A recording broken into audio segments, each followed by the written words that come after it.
श्री गुरुचरित्र अध्याय 4 मराठी भावार्थ. श्री गणेशाय नमः. श्री सरस्वते नमः. श्री गुरुभ्यो नमः. श्री कुलदेवताय नमः. ब्रह्मदेवाने आपल्या मनापासून 7 मानस पुत्र निर्माण केले. मरीची, अत्री, अंगिरस, पुलस्य, पुलक, क्रतु आणि वसिष्ठ. या 7 पुत्रांपैकी अत्री हा मुख्य. यांच्यापासून गुरु परंपरा सुरू झाली. अत्री ऋषींची भार्या अनुसूया ही सर्व पतिव्रतांत श्रेष्ठ आणि जगदंबा होती. तिच्या सौंदर्याचे लक्षण वर्णू शकेल असा कोणी नाही. प्रत्यक्ष चंद्रजीचा पुत्र, तिचे रूप काय वर्णावे. ती पतीची उत्तम सेवा करीत असे.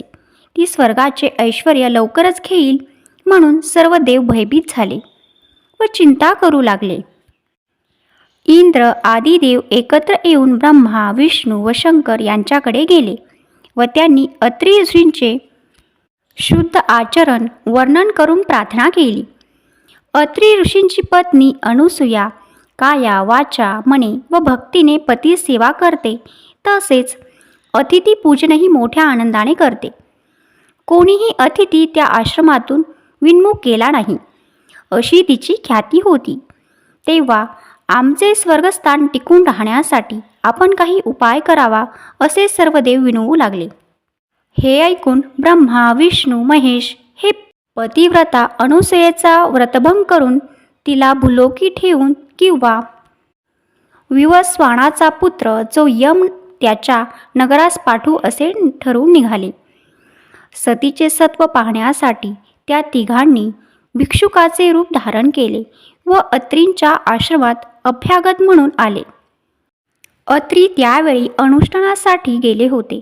तेव्हा ते तिघे इकडे आश्रमात आले आणि अनुसूयेला आश्वासन देऊन म्हणाले, आम्ही अतिथी ब्राह्मण आहोत, भुकेने व्याकुळ झालो आहोत, तरी आम्हाला लवकर अन्न द्यावे, अन्यथा हे सती आम्ही दुसरीकडे जातो.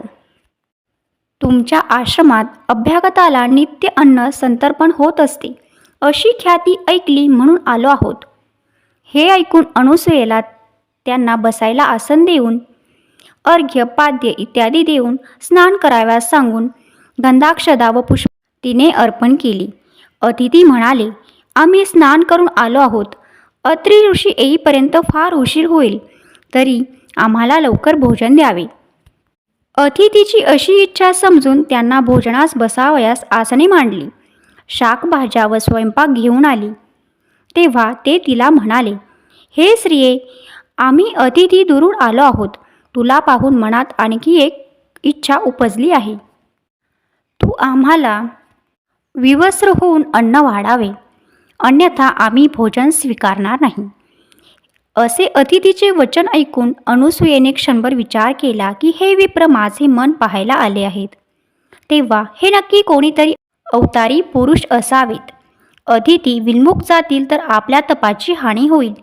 अतिथींचे स्वागत करण्यासंबंधीची आज्ञा मी कशी उल्लंघन करू. माझे मन निर्मळ आहे. तो दुष्ट मदन मला काय करील.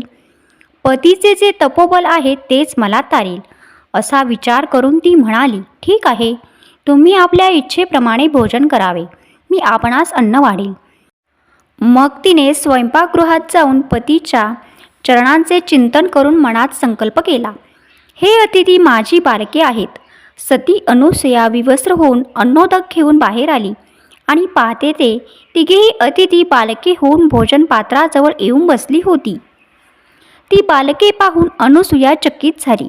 भुकेने ती बालके रडू लागली म्हणून पुन्हा वस्त्र नेसून त्या बालकांजवळ आली. त्यांना मांडीवर घेऊन स्तनपान दिले. एकाचे झाले की दुसऱ्याला स्तनपान देऊन त्यांच्या क्षुधेचे निवारण केले. त्यांना पाळण्यात झोप लागली. अत्री भार्या अनुसूयेसारखी श्रेष्ठ पतिव्रता पूर्वी कोणी पाहिली नव्हती. ती आता ब्रह्मा, विष्णू, महेश यांची माता झाली. तिची कीर्ती त्रैलोक्यात झाली. दुपारी अत्री ऋषी प्रसन्न मनाने आश्रमात आले.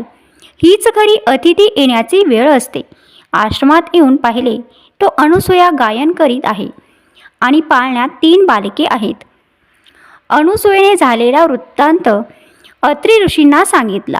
ऋषींनी अंतर्दृष्टीने ओळखले की ही 3 बालके म्हणजे ब्रह्मा विष्णू महेशच आहेत. आणि त्यांनी लगेच त्यांना नमस्कार केला. ती बालके पाळण्यात राहिली. शिवाय तिघीही देव स्वतःच्या रूपात समक्ष उभे राहिले व अत्रींना म्हणाले, अत्री ऋषे, अनुसूये, तुमचे तप व हिच पातिव्रत्य अद्वितीय आहे. तुमच्या भक्तीने आम्ही संतुष्ट झालो आहोत. तरी जे वर आपणास इष्ट वाटतील ते मागावे. अत्री ऋषी म्हणाले, अनुसूयेच्या इच्छेप्रमाणे हे तिन्ही बालके आमच्या घरी पुत्र म्हणून राहावीत. या तिन्ही बालकांनी एकरूप असावे. त्याप्रमाणे अनुसूयेच्या घरी त्रिमूर्ती एक बालक म्हणून राहिले. त्याचे नाव दत्तात्रय असून सिद्ध गुरुचे मूळपीठ तेच आहेत. पुढे ब्रह्मदेवाचा बालावतार हाच चंद्र आणि शंकराचा बालावतार हा दुर्वास या दोघांनी अनुसूयेजवळ आज्ञा मागितली. मी गगनात राहून नित्य तुझे दर्शन घेईल असे चंद्र म्हणाला व मी तपश्चर्या करण्यासाठी तीर्थयात्रेसाठी जातो असे दुर्वास म्हणाला. विष्णू मात्र दत्तरूपाने अत्रींजवळ राहिला. अशा प्रकारे श्री गुरुचरित्र मराठी भावार्थ अध्याय 4 संपन्न झाला. श्री स्वामी समर्थ. अवधूत चिंतन श्री गुरुदेव दत्त.